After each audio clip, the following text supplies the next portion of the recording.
Bulletin की शुरुआत UP में ब्लॉक प्रमुख चुनाव से के आ रहे नतीजों के साथ करेंगे। देखिए, करीब 1 घंटे से मतगणना हो रही है, जिसमें फिलहाल बीजेपी को बढ़त मिलती दिख रही है। 825 में से 372 सीटों पर बीजेपी अब तक जीत हासिल कर चुकी है।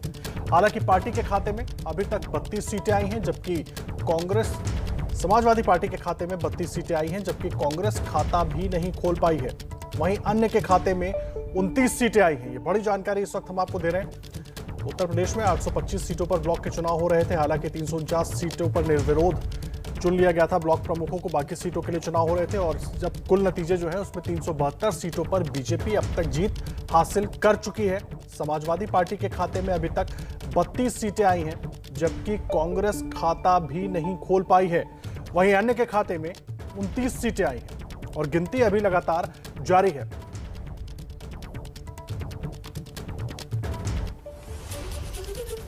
यूपी में ब्लॉक प्रमुख चुनाव में खूब बवाल हुआ। सिद्धार्थनगर, अमरोहा, रायबरेली, हमीरपुर, चंदौली, बलिया और अयोध्या में कहीं झड़प, कहीं मार पिटाई, कहीं नोक-झोंक तो कहीं लाठीचार्ज हुआ। बवाल की 8 तस्वीरें आप देख रहे हैं। चंदौली के सदर ब्लॉक में जमकर हंगामा हुआ। हमीरपुर में बीजेपी और समाजवादी पार्टी के कार्यकर्ता आपस में भिड़ गए। सिद्धार्थनगर में वोटिंग करने जा रहे बीडीसी सदस्य के साथ बीजेपी प्रत्याशी समर्थकों पर मारपीट का आरोप लगा। बलिया के दुबहड़ ब्लॉक में वोटिंग के दौरान झड़प हुई। अमरोहा में बीजेपी और समाजवादी पार्टी कार्यकर्ता आपस में भिड़ गए। रायबरेली में बीजेपी प्रत्याशी हनुमंत सिंह और निर्दलीय प्रत्याशी शिल्पा सिंह के समर्थक आपस में ही भिड़ गए। अयोध्या में संयुक्त मोर्चा के बीडीसी प्रत्याशी को पीटने का आरोप बीजेपी समर्थकों पर लगा, जबकि बाराबंकी में मतदान के दौरान बीजेपी समर्थित प्रत्याशी और निर्दलीय प्रत्याशी के समर्थकों के बीच लाठी डंडे जमकर चले। 8 तस्वीरें इस वक्त हम आपको दिखा रहे हैं आपकी टेलीविजन स्क्रीन पर। चंदौली, हमीरपुर, सिद्धार्थनगर, बलिया, अमरोहा, रायबरेली, अयोध्या, बाराबंकी। उत्तर प्रदेश में 825 सीटों के लिए मतदान हुआ और उसके बाद अब गिनती जारी है। जिन सीटों पर आज मतदान हुआ है, 476 सीटों पर 349 सीटों पर निर्विरोध चुन लिए गए हैं ब्लॉक प्रमुख। और उस पर बात करने के लिए हमारे साथ हमारे वरिष्ठ सहयोगी पंकज झा और रणवीर हमारे सहयोगी जुड़ गए हैं। दोनों का रुख करेंगे। पंकज जी, सबसे पहले मैं आपके पास आ रहा हूं। जिस तरह से हम नतीजे देख रहे हैं, एक और नतीजे आने के पहले यानी 3 बजे के पहले जो स्थिति बनी थी स्थानीय चुनाव में, कहीं मार पिटाई हो रही है, कहीं नोक झोंक हो रही है, कैसे देखो इसको? स्थानीय चुनाव भी हम ठीक तरीके से नहीं करवा पा रहे हैं। देखिए, इसका पुराना इतिहास रहा आदर्श। हर बार, मतलब बात हम करें 2016 में, उससे पहले 2011 में, हर बार इस तरीके की चीज़ें होती थी। इस बार क्यों हमें ये तस्वीरें दिख रही है ना, क्योंकि सोशल मीडिया के दौर है। दूसरी बात, कैमरा मोबाइल से तस्वीरें आ जा रही हैं, उसकी वजह है। दूसरी बात, आप देखिए कि 3 बजे तक मतदान था। मतदान में जो एक तरीके से इस बार जो ब्लॉक प्रमुख का चुनाव हो रहा है, उसमें सीधे तौर पर देखिए 2 बड़ी पार्टियों के बीच में मुकाबला है। एक तरफ बीजेपी है, दूसरी तरफ समाजवादी पार्टी है। बाकी पार्टियां तो बीएसपी पहले से ही मैदान छोड़कर भाग चुकी है। कांग्रेस न 3 में है न 13 में। इन दोनों पार्टियों के समर्थकों में एक होड़ सी मची हुई है कि जो बीडीसी सदस्य हैं उसके उम्मीदवार के पक्ष में मतदान करे। उसकी जद्दोजहद में, रास्ते में कहीं पर जहां बैरिकेडिंग है, वहीं पर आपने देखा चुनावी हिंसा की तस्वीर कहां से नहीं, यूपी के हर जिले से ऐसी अजीबोगरीब तस्वीरें आई हैं। लेकिन वाकई में इन तस्वीरों से यूपी पुलिस के कामकाज पर सवाल उठता है, क्योंकि मुख्यमंत्री योगी आदित्यनाथ ने कल भी कहा था और आज भी कहा था, जहां कहीं से भी हिंसा की खबर आएगी, गड़बड़ी की खबर आएगी, उन सब पुलिस वालों के खिलाफ कार्रवाई की जाएगी। तो इतनी मुस्तैद व्यवस्था के बावजूद इस तरह की तस्वीरें कहां से और कैसे आ रही हैं? जी, अहम सवाल आप उठा रहे हैं, मैं आऊंगा आपके पास। रणवीर भी हमारे साथ जुड़े हुए हैं। देखिए, 433, 825 में से 433 पर जो है नतीजे वो घोषित हो चुके हैं। 379 बीजेपी, 34 सपा और अन्य के पास 31 गई हैं। रणवीर, मैं आपका रुख कर रहा हूं। नतीजे जो है वो पूरी तरह से बीजेपी के पक्ष में जाते दिख रहे हैं, लेकिन लगातार हंगामा भी देखा हमने दिन भर। अब इस पर भी आरोप प्रत्यारोप का खेल शुरू हो जाएगा? निश्चित होना है। कल अखिलेश यादव 12 बजे प्रेस कॉन्फ्रेंस करेंगे और सीधे सरकार पर हमला करेंगे। इससे पहले भी विपक्ष ने, चाहे मायावती हो, प्रियंका गांधी हो, अखिलेश यादव हो, सब ने आरोप लगाया है कि सत्ता पक्ष का दुरुपयोग हुआ है।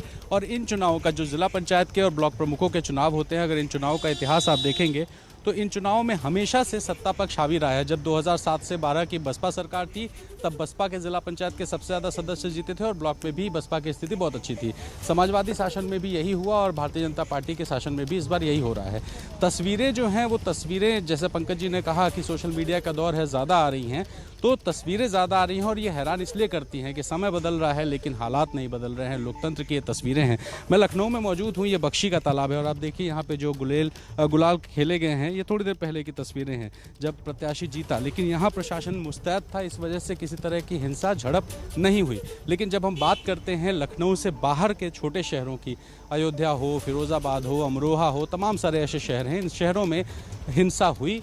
बीडीसी प्रत्याशियों के साथ जो सदस्य थे, उन सदस्यों के साथ किसी के को पकड़ कर ले जाने की कोशिश हुई, कहीं मारपीट हुई, कहीं झड़प हुई, पुलिस वालों के ऊपर आरोप लगा। तो इस तरह की जो हिंसा है, ये हिंसा खत्म नहीं हो रही और यही वजह है कि बार बार ये सवाल उठता है कि ज़िला पंचायत के और ब्लॉक प्रमुखों के चुनाव आखिर इनडायरेक्ट क्यों कराए जाते हैं, जब इस तरह का इतिहास हर बार देखने को मिलता है, हर बार तस्वीरें ऐसी आती हैं। तो आखिर ये चुनाव भी उस तरह से क्यों नहीं होता जैसे विधानसभा, लोकसभा या नगर निगमों के जो निकायों के चुनाव होते हैं, जनता सीधे अपना अध्यक्ष चुने, न कि सदस्य अध्यक्ष का वोट करे और हर बार धनबल और बाहुबल का उपयोग हो। जी, आप रहे रणवीर, पंकज का रुख कर लेते हैं। पंकज जी, मुझे एक बात बताइए, बार बार जो सवाल रणवीर भी उठा रहे हैं डायरेक्ट चुनाव का कि जनता को खुद चुन ले तो वो ज़्यादा बेटर होगा, इस तरह की स्थिति एक तो नहीं देखने को मिलेगी, एक बात। और दूसरी बात, मैं इसको विधानसभा चुनाव से जोड़ रहा हूँ। सभी दलों की कोशिश ये है कि ज़्यादा से ज़्यादा सीटें हमारे खाते में आ जाए। कैसे जोड़ूँ इसको विधानसभा से? देखिए, कोई सीधा सीधा कनेक्शन तो नहीं है आदर्श। और जो पिछला इतिहास रहा, ट्रेंड रहा है कि पिछली बार भी 2016 में जब अखिलेश यादव मुख्यमंत्री थे, ब्लॉक प्रमुख और जिला पंचायत अध्यक्षों के चुनाव में समाजवादी पार्टी को भारी जीत मिली। साल भर बाद क्या हुआ, विधानसभा के चुनाव हुए और समाजवादी पार्टी की साइकिल उस वक्त पंक्चर हो गई थी। इससे पहले मायावती के जमाने में हुआ था। ये कोई सीधा कनेक्शन नहीं है। इस बार बीजेपी ने बहुत अच्छा किया। क्या अगली बार विधानसभा चुनाव में कर पाएगी, ये सवाल बार बार पूछे जा रहे हैं कि ये ट्रेलर है, आगे पूरी फिल्म क्या होगी। सीधा कनेक्शन कुछ नहीं है ऐसा। ठीक है, आप रहिए पंकज जी हमारे साथ। इस वक्त बड़ी खबर अपने दर्शकों को बता दें। देखिए, बीजेपी कार्यकर्ताओं और पुलिस के बीच झड़प की खबर आ रही है। इटावा से हंगामे और बवाल के बीच 20 राउंड से ज्यादा फायरिंग भी हुई है। आरोप है कि इसी दौरान एसपी सिटी को थप्पड़ मारने का आरोप है। बीजेपी सदर विधायक सरिता भदौरिया और जिला अध्यक्ष के साथ पुलिस की जमकर कहा सुनी हुई है। इटावा में सिटी एसपी के साथ धक्का मुक्की हुई है और आरोप है कि सिटी एसपी को थप्पड़ भी वहां पर मारा गया है। बीजेपी सदर विधायक सरिता भदौरिया और जिला अध्यक्ष के साथ पुलिस की जमकर वहां पर कहा सुनी भी हुई है। लगातार तस्वीरें एबीपी न्यूज पर हम आपको दिखा रहे हैं। आज यूपी में ब्लॉक प्रमुख चुनावों के लिए मतदान हो रहा था। 3 बजे तक ही मतदान हुआ। हालांकि अब मतगणना जारी है, लेकिन उसके पहले जमकर अलग अलग शहरों में झड़प, हिंसा, सब कुछ हुई। और इसी बीच इटावा से ये बड़ी खबर, जहां पर एसपी सिटी को थप्पड़ भी मारने की खबर सामने आ रही है और पुलिस और बीजेपी के कार्यकर्ताओं के बीच जमकर कहा सुनी भी हुई है। इटावा में सिटी एसपी को थप्पड़ मारने की खबर मिल रही है। एसपी सिटी प्रशांत कुमार के साथ वहां पर धक्का मुक्की भी की गई है। एसपी सिटी हाथ जोड़कर सबको समझाते नजर आए, लेकिन उसके बावजूद कार्यकर्ता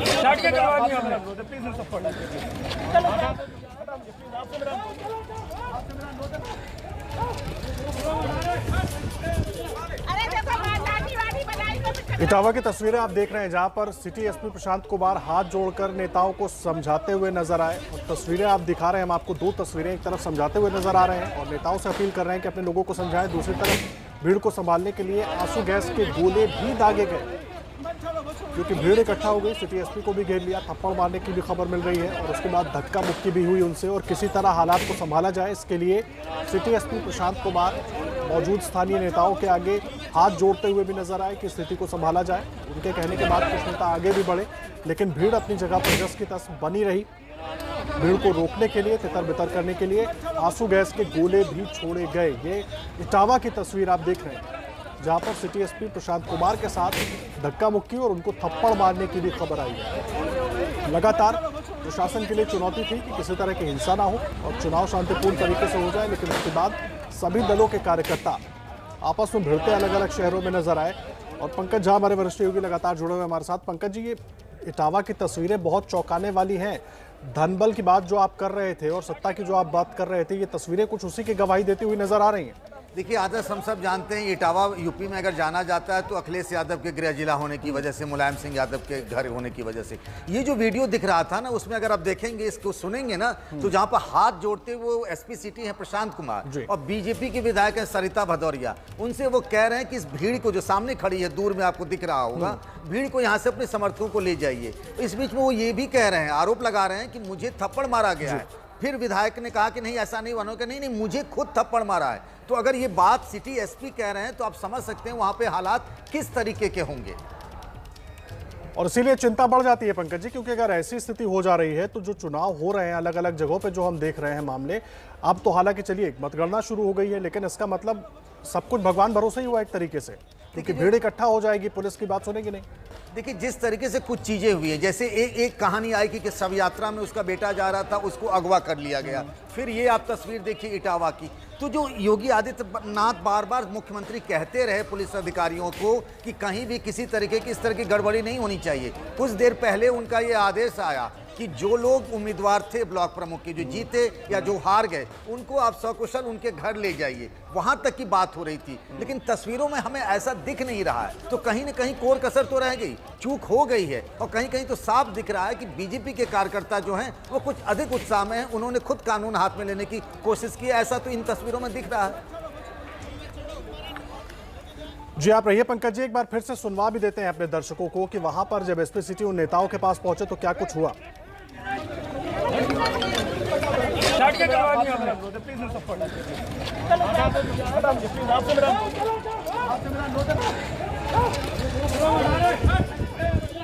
देखो लाठी वाठी बजाई तो फिर झगड़ा होगा।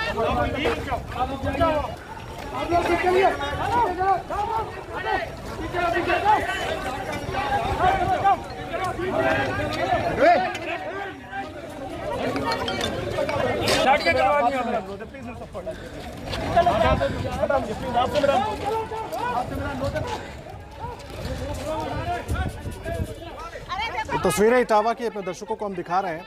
ब्लॉक प्रमुख के चुनाव चल हुए और उसके बाद अब मतगणना जारी है, लेकिन चुनाव के दौरान, मतदान के दौरान क्या कुछ हुआ, ये इटावा की तस्वीर आप देख रहे हैं, जहां एसपी सिटी को हाथ जोड़ने पर मजबूर होना पड़ा।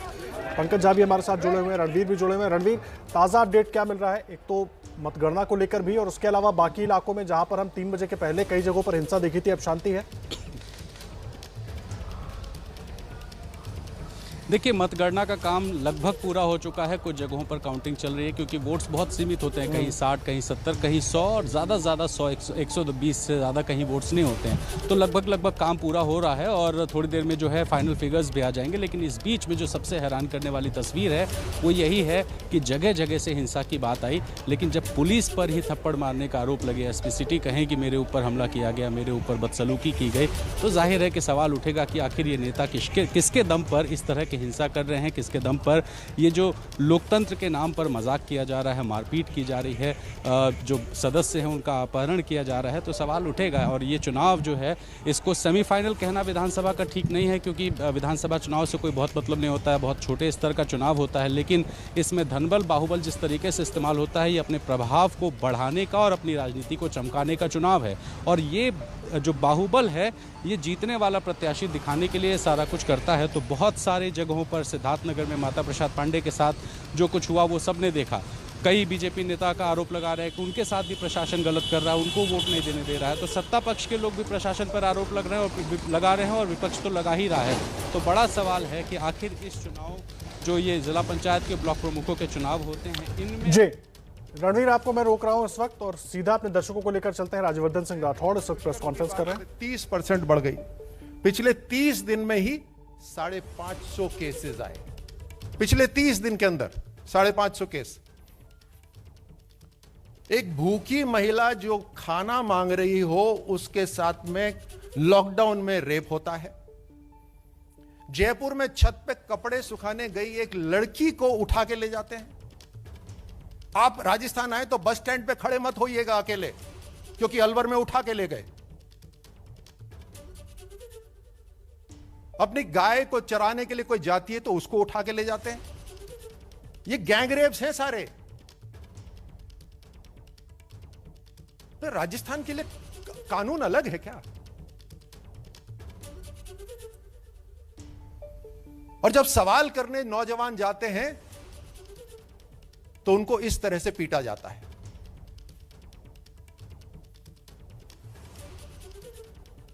केवल 2020 के अंदर 13,750 दुष्कर्म, केवल 2022. If 2022 was a black year for all of us, imagine what happened in Rajasthan. 13,750 rape cases. And we are leading, unfortunately. It's the wrong competition we are winning in Rajasthan. In all because the Congress government in Rajasthan has given up, abjugated its mandate to govern. They have only one objective. तो BJP प्रवक्ता राजवर्धन सिंह राठौड़ को सुन रहे थे आप। राजस्थान में महिला अपराध जिस तरह से बढ़े हैं उसको लेकर लगातार बीजेपी हमलावर है गहलोत सरकार के ऊपर। दिल्ली पुलिस की स्पेशल सेल की टीम को आज बहुत बड़ी कामयाबी हाथ लगी है। पुलिस ने 2,500 करोड़ रुपए की हेरोइन बरामद की है। दिल्ली में ये ड्रग्स की अब तक की सबसे बड़ी बरामदगी बताई जा रही है। 350 किलो से ज्यादा हेरोइन बरामद की गई है। 4 लोग गिरफ्तार भी किए गए हैं। गिरफ्तार किए गए आरोपियों में एक अफगान नागरिक है जबकि 2 पंजाब और 1 कश्मीर का रहने वाला है। पुलिस के मुताबिक पकड़ी गई ड्रग्स में से कुछ पाकिस्तान से भी आई हो सकती है। बड़ी जानकारी हम आपको दे रहे हैं। दिल्ली पुलिस की स्पेशल सेल के हाथ आज बड़ी कामयाबी लगी है। पुलिस ने 2,500 करोड़ रुपए की हेरोइन बरामद की है। मनोज, किस तरीके से पुलिस को जानकारी मिली, कैसे ये पूरा मामला, ये जो सामान है ये सीज किया गया, पूरी जानकारी क्या है, पूरा अपडेट कैसे जुड़ा? जी बिल्कुल, देखिए आपको बताना चाहेंगे कि साल 2019 में दिल्ली पुलिस की स्पेशल सेल ने इसी तरीके का एक ऑपरेशन किया था जिसमें 330 किलो हेरोइन बरामद की थी। उसी ऑपरेशन को आगे बढ़ाते हुए पुलिस को लीड मिली थी कि राजधानी दिल्ली के अंदर कश्मीर का रहने वाला एक रिजवान नाम का शख्स है जो कि एक ड्रग्स की बड़ी खेप जो है किसी को सप्लाई करने वाला है। पुलिस की टीम ने सबसे पहले रिजवान कश्मीरी को घिटोरनी इलाके के पास से हिरासत में लिया, उससे पूछताछ की गई और उसके पास से पुलिस को 1 किलो हेरोइन बरामद हुई जो वो सप्लाई करने के लिए जा रहा था। जब उससे पूछताछ की गई तब उसने बताया कि पंजाब के रहने वाले 2 और लोग हैं जो कि इसी काम में शामिल है और वो फरीदाबाद के अंदर है। पुलिस ने उन दोनों को भी गिरफ्तार किया और जब फरीदाबाद में उस घर पर रेड की गई तो वहां से पुलिस को 354 किलो हेरोइन मिली जिसकी इंटरनेशनल मार्केट में कीमत 250 करोड़ रुपए बताई जा रही है। इतना ही नहीं, इसके बाद जब पुलिस की टीम ने अपनी इन्वेस्टिगेशन को और आगे बढ़ाया तब एक अफगानी नागरिक को भी गिरफ्तार किया गुरुग्राम से जिसके पास से 2 किलो हेरोइन बरामद हुई। इन सभी से लगातार पूछताछ की जा रही है और कहीं ना कहीं दिल्ली पुलिस की स्पेशल सेल के जो अधिकारी हैं उन्होंने बताया कि इसके तार पाकिस्तान से भी जुड़े हो सकते हैं और नार्को टेरर एंगल के मामले पर सवाल पूछने पर उन्होंने इनकार नहीं किया। तो हर एंगल से इस मामले की जांच की जा रही है। ये पता किया जा रहा है कि आखिरकार ये जो लोग थे यहाँ दिल्ली में किस किस को सप्लाई करने वाले थे और किस तरीके से ये पूरा नेटवर्क चल रहा था।